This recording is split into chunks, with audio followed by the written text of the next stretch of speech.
Olá, feministas literários! Bem-vindos novamente ao nosso podcast Debates Feministas, no qual a nossa primeira temporada já está chegando ao final. Aqui, na primeira temporada, nós estamos analisando o livro O Contrato Sexual de Carole Pattman. E nesse momento nós iremos falar sobre um capítulo, que é o capítulo 7º, chamado Que Há de Errado sobre a Prostituição. É um capítulo que traz análises estruturais bem fortes e interessantes sobre a prostituição no mundo patriarcal. Se você ainda não nos acompanha, aproveita para se inscrever aqui no canal, ativar o sininho para receber nossas notificações de novos vídeos e já corre lá no Instagram para nos seguir. Caso você já nos acompanhe, já sabe, né? Compartilhe esse vídeo para todo mundo, para que as pessoas continuem acompanhando discussões feministas com bastante conteúdo técnico e acadêmico. Bom, eu me chamo Raíssa Ribeiro, sou professora da Unirio e eu estou aqui hoje para apresentar as integrantes do nosso grupo de pesquisa que irão debater sobre esse capítulo. Estarão aqui com a gente a Louise Bandeira e a Maíra Perrucci. Louise Bandeira, que é graduanda em Direito pela Unirio e a nossa social media do feminismo literário, ela vai conduzir o nosso bate-papo hoje. E a Maíra Perrucci, que é graduanda em Direito pela Unirio, já é essa sua segunda graduação, que é integrante também do nosso grupo, ela vai estar aqui debatendo esse tema super importante. Meninas, excelente discussão, estou acompanhando aqui de fundo, hein? Muito obrigada, Raíssa. Maíra, vamos lá, vamos começar a nossa conversa. Primeiro, obrigada por vir compartilhar com a gente o que você estudou, o que você entendeu da Pattman. Eu que agradeço, Louise. Vamos lá, tem muita coisa para ser falada hoje. É mesmo, temos bastante coisa. Maíra, lendo a Pattman, ela deixa claro como que o patriarcado moderno tem várias maneiras de fazer a manutenção do contrato sexual, que é a estrutura da nossa sociedade. Então, a gente tem um casamento, que é uma das fontes do contrato, mas não é a única. Então, e muito facilmente a gente vê por aí a venda de corpos femininos, e de uma forma muito naturalizada até, né? A venda dos corpos femininos não é vista como uma aberração, é uma coisa natural. Até porque é uma das formas, né, de contrato sexual que a gente tem, de manutenção desse contrato. Isso já foi naturalizado na nossa sociedade. Então, eu queria te perguntar, quais são os principais argumentos dos contratualistas a favor da prostituição? Porque tem muito contratualista que afirma que é uma coisa privada, né? Que, assim, em tese, a prostituição não teria nada a ver com o contrato sexual, seria meramente uma questão privada ali, de quem está vendendo o serviço sexual e quem está comprando, e nada a ver com uma estrutura de sociedade. É isso aí, Luiz, é o que eles defendem. Antes de tudo, eu queria dizer que até o surgimento dessas teorias contratualistas era difícil a gente encontrar nas discussões feministas uma defesa da prostituição. Hoje a gente vê, né, em diversas correntes, essa defesa da prostituição, legalização, regulamentação e da atividade. Nessa visão contratualista, a prostituição é considerada um trabalho como outro qualquer. A prostituta seria uma trabalhadora, como qualquer outro trabalhador assalariado, e por isso, então, não ia ter nada de errado com a prostituição. Pelo menos, nada que não estivesse errado também em todos os outros tipos de trabalho. Então, dessa perspectiva contratualista, uma prostituta ela é contratada para um certo tipo de trabalho, durante um certo período de tempo, em troca de dinheiro. Então, o que vai acontecer ali? Uma troca voluntária entre a prostituta e o cliente que está comprando serviços. E o contrato de prostituição, ele seria exatamente um contrato de trabalho. A prostituta ela não estaria vendendo a si ou aos seus órgãos, ela ia vender o uso dos seus serviços sexuais.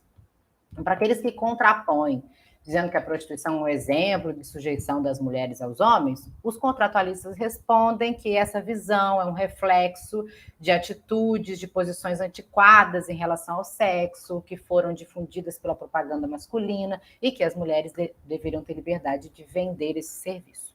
o que nos levaria à conclusão de que as pessoas elas têm o direito humano de se engajar no comércio sexual, caso elas tenham vontade.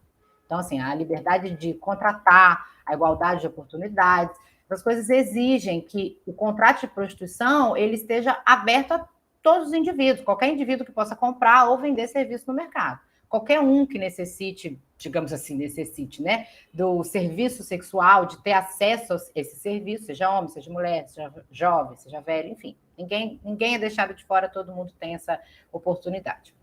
Então, para esses defensores, para esses contratualistas, mesmo que eles admitam que o mercado da prostituição ele precisa, sim, de algumas regulações, eles entendem que qualquer mulher, no exercício da sua liberdade, ela tem direito de vender os serviços sexuais, se for da sua vontade, e assim, qualquer homem tem o direito de comprar esse serviço. Entendi, Maíra. É difícil falar sobre esse tema, né? Mal bem, a prostituição é um tema muito controvertido, até mesmo dentro do feminismo, né? A gente vai ter várias visões diferentes sobre o que é prostituição, se ela é positiva, se ela é negativa, se ela é neutra. Inclusive, essa visão contratualista é uma visão que a Pattman critica bastante, né? Ela tem algumas feministas que dizem até que a prostituição que a gente está acostumado, né, seria melhor do que a prostituição legal, que é a prostituição dentro do casamento, né? Como se a mulher ela fosse meio que uma prostituta do marido, né? Porque tem estupro conjugal, que é uma questão também super complicada até hoje de lidar. Então, essas feministas diriam, pelo menos a prostituta está recebendo dinheiro ali para fazer esse serviço, coitada da esposa, não recebe nada, é violada ainda por cima. Mas a Pattman não concorda com isso, né? Ela critica esse posicionamento. Você pode explicar para a gente por que ela critica isso? Não, claro. Quando a gente pensa assim, pensando na comparação entre um outro trabalho assalariado e a prostituição, quando a gente pensa na liberdade que o trabalhador ele tem para vender a sua capacidade de trabalho, a gente nota que o exercício dessa liberdade, que engloba assim, a capacidade da reflexão de um trabalhador para escolher realizar aquele trabalho, essa liberdade não elimina a situação de sujeição e de subordinação de um empregador. Nesse ponto, a gente pode dizer que a prostituição ela se compara ao trabalho assalariado, porque essa pretensa liberdade de escolha que o trabalhador tem, que a prostituta teria de escolher ou não se vender, ela não vai libertar, na verdade, nenhum dos dois da sujeição, seja do empregador, no caso do trabalhador, seja do homem, no caso da mulher que se prostitui e vende os seus serviços sexuais. Mas as semelhanças são só essas, assim, a Pattman ela explica nesse livro que os nossos corpos, eles estão ligados de uma forma intrínseca, íntima, inseparável do nosso ser, ou seja, de quem a gente é, da construção de quem nós somos. Então, vou tentar detalhar um pouco essa questão. A gente precisa entender que em todos os indivíduos tem uma ligação, que nem sempre é integral, entre a diferenciação sexual do corpo, em masculino ou feminino, e a sua identidade sexual. Então, o ser desse indivíduo, mesmo que ele não seja completamente integrado na sua identidade sexual, de masculinidade ou de feminilidade, o ser desse indivíduo é inseparável dessa identidade sexual, em função da construção social mesmo, né? Em função da nossa sociedade. E essa construção é a construção patriarcal. A nossa construção social é uma construção patriarcal. É a construção em que a diferença entre a masculinidade e a feminilidade é a diferença entre a liberdade e a sujeição. Isso é demonstrado por meio do domínio sexual de um ser sobre o outro ser, né? No caso dos homens sobre as mulheres. É por isso que no mercado da prostituição, o homem ele não está contratando só o serviço sexual de um indivíduo qualquer, independentemente do seu sexo. O que ele contrata ali, na verdade, é o domínio sexual de uma mulher.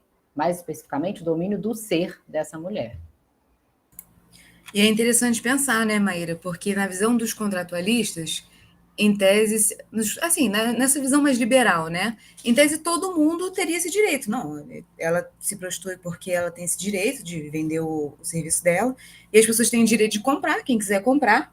Mas aí, se a gente for pensar dessa maneira, se a gente for pensar que se fosse para ser uma igualdade, então a gente veria muito mais homens prostitutos, né? Só que o que a gente vê geralmente são mulheres prostitutas. Sim. E aí, o que a gente tem de homem prostituto geralmente é para outro homem. Sim. O que é muito interessante. E aí tem os gigolôs, que são uma figura meio à parte, não se encaixa nessa mesma dinâmica, não é a mesma coisa. Então é interessante, né, a gente pensar nisso. Ah, você tem uma igualdade mesmo? Se qualquer um tem esse direito de vender e comprar, por que a gente não tem esse outro lado? Por que a gente não tem o prostituto homem? Muito raramente a gente tem. Por que ele não é uma figura também tão mítica quanto a prostituta mulher? Pois é, Luiz, exatamente. A gente percebe, né, que esse domínio sexual do homem sobre a mulher, ou sobre outros homens, né, no caso de você colocou aí o exemplo de homens que se prostituem, que é a menor parte, né, gigolos que são super raros. Esse domínio sexual, essa necessidade do domínio sexual, ela explica por que os homens acabam contratando também, por exemplo, a masturbação feita por uma mulher. É uma coisa que eles mesmos podem fazer sozinhos. No entanto, muitos homens contratam. Porque esse ato sexual, ele vai afirmar essa dominação dessa masculinidade. Então, do mesmo jeito que esse ato está afirmando a dominação da masculinidade, a feminilidade dessa mulher contratada, como eu já expliquei, ela está ligada a quem essa mulher é, ela também está envolvida no ato daquela contratação. Então, assim, diferente de um trabalhador que tem o objeto do seu trabalho separado da construção de quem ele é, a mulher, ela vende seu corpo no ato sexual, ela vende mais do que um serviço. Ela está vendendo a ela mesma. Maíra, isso é bem verdade. E a gente tem até outros empregos, outras profissões que têm ligação direta com o corpo, como, por exemplo, um jogador de futebol. Eles estão realmente, quem contrata está interessado no corpo daquele homem, mas ele não é utilizado de maneira diretamente sexual como a mulher é, né? Que é um outro tipo de uso completamente diferente, é uma violação, né? Se você pensa assim como a Fátima, que isso faz parte da pessoa, ela não só o órgão genital da pessoa não está separada de quem ela é, não dá para você fazer essa separação. Então, um emprego que se utiliza diretamente do sexual daquela pessoa, não pode ser, a gente não pode ver isso como a mesma coisa que uma profissão que usa um corpo só correr, chutar uma bola, não diminuindo esse trabalho, mas é bem diferente, né? Pois é, claro. Quando a nossa sociedade civil ela permite que um homem compre, né, mesmo que por um período determinado de tempo, o uso do corpo de uma mulher, a gente está permitindo que ele compre a pessoa daquela mulher, como se a pessoa daquela mulher fosse uma mercadoria. Esse ato sexual entre eles, entre esse homem e essa mulher, ele é o reconhecimento, ele é a afirmação do direito patriarcal. Por isso que é muito diferente do esporte, né?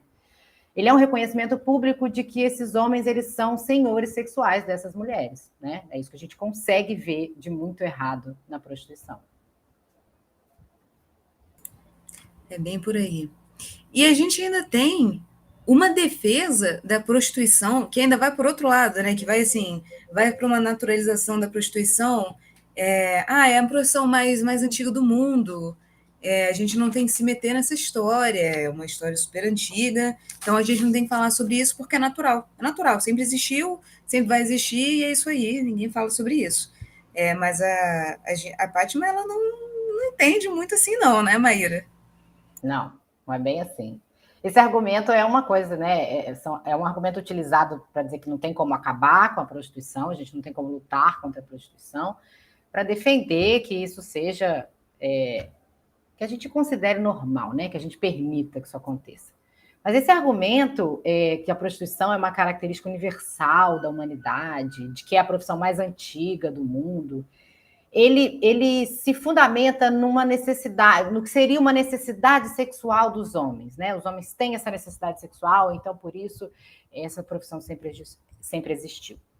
O que acontece é que essa ideia da prostituição como a atividade mais antiga do mundo é usada para se referir a um espectro muito amplo de processos culturais. Abrange práticas desde os tempos remotos até o tempo presente, reúne tudo o que foi convencionado como sendo uma atividade de prostituição.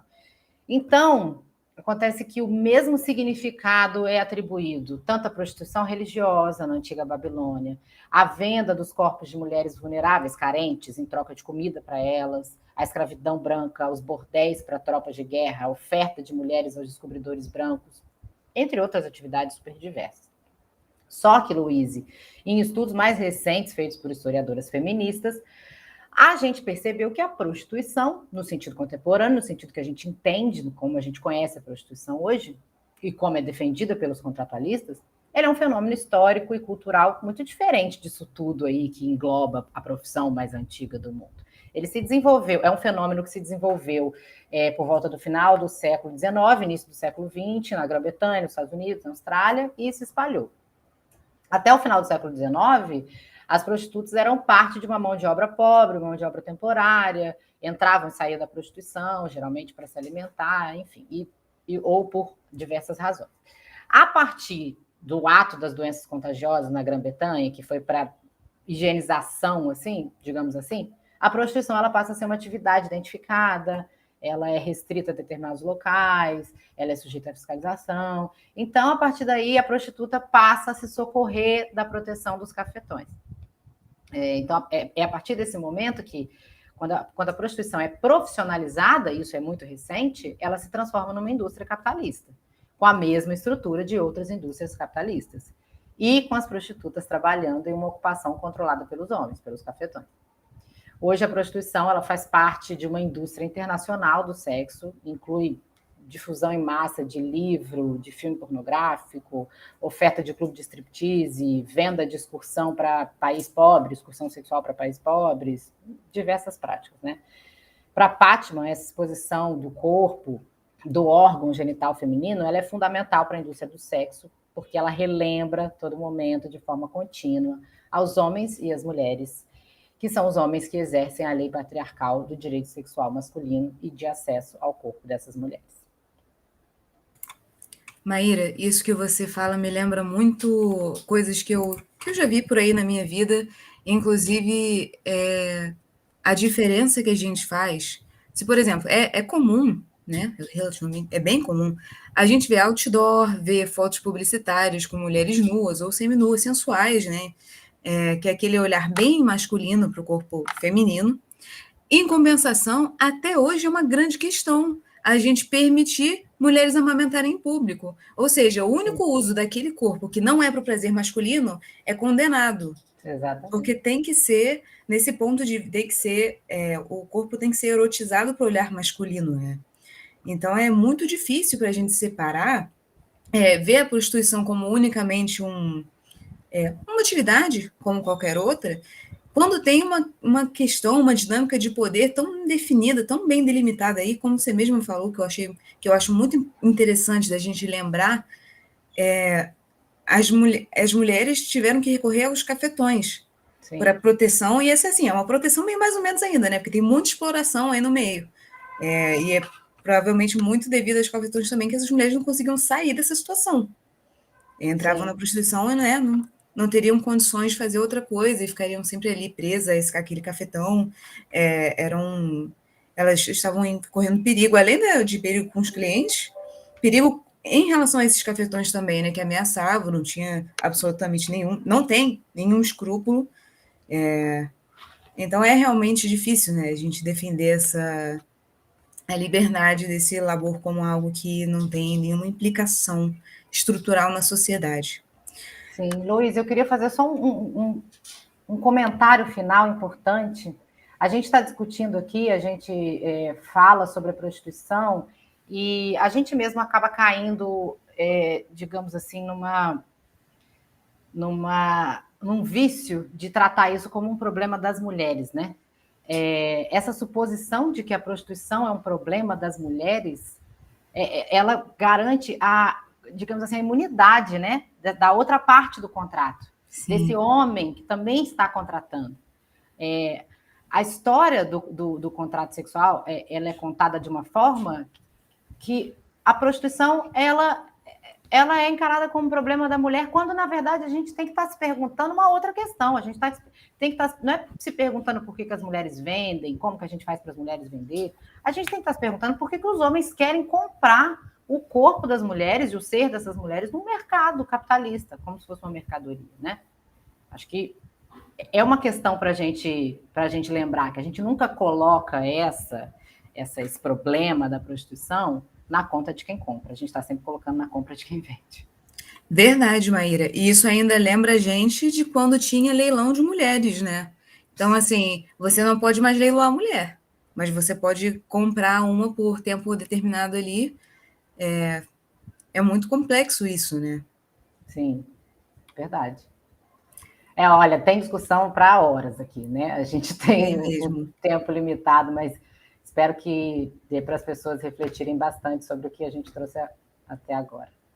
Eu também acho, Maíra. É um tema que é sempre atual e é um tema muito controvertido, então é sempre bom trazer novas perspectivas e a visão desses autores foram tão importantes para o feminismo, né?